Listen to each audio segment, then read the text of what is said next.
लुधियाना के सुनील और उसकी बीवी रीटा एक अच्छे और संपन्न परिवार से ताल्लुक रखते थे। एक दिन रीटा की भाभी उसके घर आती है। रीटा, तुझे तो पता है तेरा भाई कुछ नहीं करता, ऊपर से 2 बच्चों की जिम्मेदारी, बेटी भी बड़ी हो गई है। तू तो बुआ है, कुछ मदद कर सकती है तो कर देना। कहाँ पैसे हैं भाभी, बस समझ लो किसी तरह हम लोग भी दिन काट रहे हैं। 2 ही तो कार है और मेरी बेटी भी बड़ी हो रही है। अब उसके लिए कार लेनी है तो 10 लाख का खर्चा तो लग ही जाएगा। तभी वहाँ सुनील आ जाता है। अरे शशि, क्या है, तू हमेशा पैसों के लिए परेशान क्यों रहती है? वैसे क्या जरूरत थी बेटे की शादी इतने बड़े घर में तय करने की? अरे पैसे नहीं थे तो ऐसे ही कर देती कहीं शादी। इतने बड़े होटल में क्यों कर रही है शादी? लेकिन यहाँ तो मामला शादी का है, डेट तय है। दरअसल तेरे भतीजे के पीएफ के पैसे आने हैं, पर उसमें देर हो रही है। जैसे ही पैसे आ जाएंगे मैं तेरे अकाउंट में डलवा दूंगी। ठीक है, हम लोग सोचकर बताएंगे। तभी वहाँ भतीजा आ जाता है। फूफा जी, आप लोग ही मदद कर सकते हैं, वरना तो कैसे काम होगा समझ में ही नहीं आ रहा। मैं वादा करता हूँ जैसे ही पैसे आ जाएंगे मैं आप लोगों को वापस कर दूंगा। हाँ भाई, ठीक है। अब देख भाई, हमारे लड़के तो सारा दिन घर पर पड़े रहते हैं, ना कमाते हैं ना कुछ कमाने की इच्छा रखते हैं। लेकिन चल, ये ले, कितने पैसे चाहिए? जी 4 लाख रुपए। ठीक है, लेकिन पैसे ध्यान से वक्त पर वापस लौटा देना। सुनील मुसीबत के वक्त बीवी के भतीजे की मदद तो कर देता है, लेकिन उन लोगों के जाने के बाद देख ले रीटा, तेरे मायके वालों ने मांगा तो दे दिया, वरना इन लोगों का मुझे कोई भरोसा नहीं है। अरे क्यों भरोसा नहीं है? इससे पहले तो कभी इन लोगों ने आपसे मदद भी नहीं ली। हाँ, ली तो नहीं, लेकिन पैसे की किल्लत ही रहती है ना इन लोगों के पास। अरे ठीक है ना, नहीं लौटा पाए तो भतीजे के ससुराल से निकाल देंगे। सुना है बड़े घर में शादी हो रही है। सुनील और रीटा पैसे तो दे देते हैं, लेकिन अगले रोज ही। हाँ भाई साले साहब, क्या हाल है? ठीक हूँ जीजा जी। क्या बात है, सालों बाद आपका फोन, जरूर कोई बात होगी, बताइए ना।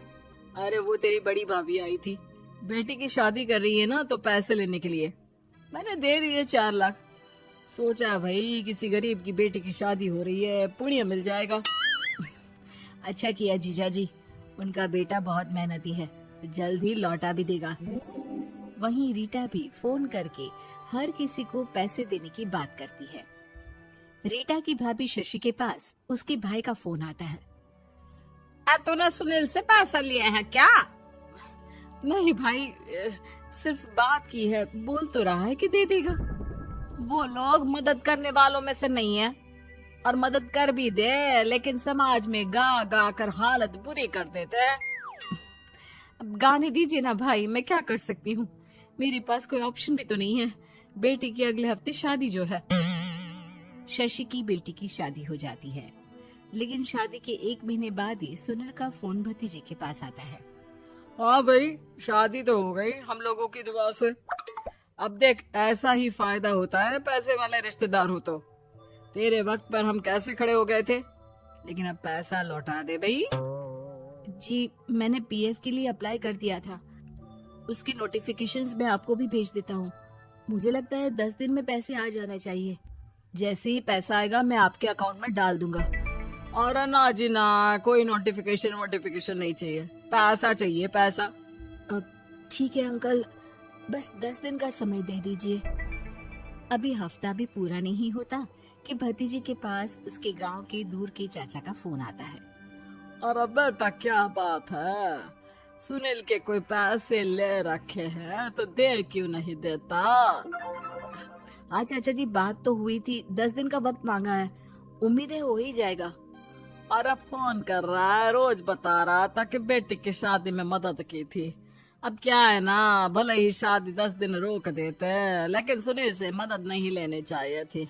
याद है ना, मधु की मदद करके कितना बदनाम कर दिया था उसने पूरे घर को सोसाइटी में।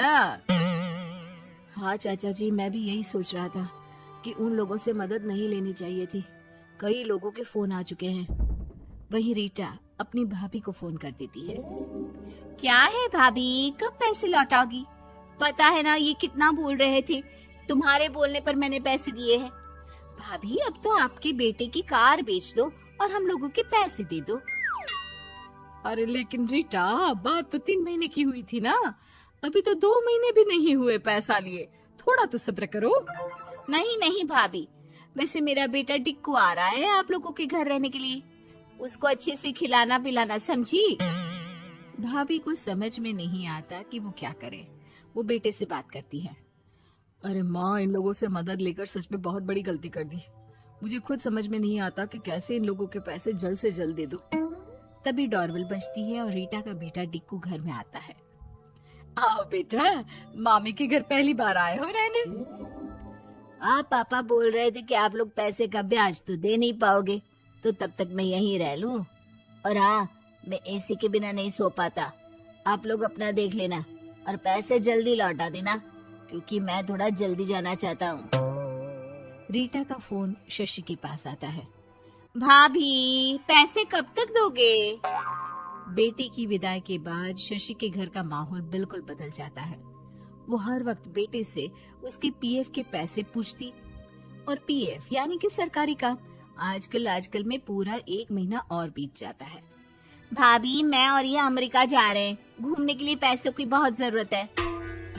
रीटा, मैं पूरी कोशिश कर रही हूँ कि जल्द से जल्द पैसे का इंतजाम कर दूं, लेकिन पक्का नहीं बोल सकती। तभी सुनील का फोन भतीजे के पास आता है। देख माना 3 महीने की बात हुई थी पैसे लौटाने के लिए, लेकिन अभी मुझे पैसों की काफी जरूरत है। मैं अमेरिका जा रहा हूँ, तो पैसे मैंने किसी से ब्याज में पकड़ लिए हैं। तू हर महीने 4 लाख का 20,000 ब्याज डाल देना मेरे अकाउंट में। सुनील फोन रख देता है, लेकिन भतीजा काफी परेशान हो जाता है। वो ऑफिस से शाम को घर आता है कि माँ पूछती है, क्या हुआ बेटा? बेटा माँ को सारी बात बता देता है। माँ भगवान के सामने हाथ जोड़कर खड़ी हो जाती है और रोने लगती है कि तभी बेटे का मोबाइल पर मैसेज बजता है। माँ, पीएफ के पैसे आ गए। और वो ऑनलाइन ही सुनील के पैसे वापस कर देता है। भला हो भगवान का। लेकिन आज एक बात तो समझ में आ गई, मदद हमेशा उन लोगों से लो जो मदद के बदले आपसे मदद में दी गई रकम ही वापस लें, ना कि समाज में आपकी इज्जत।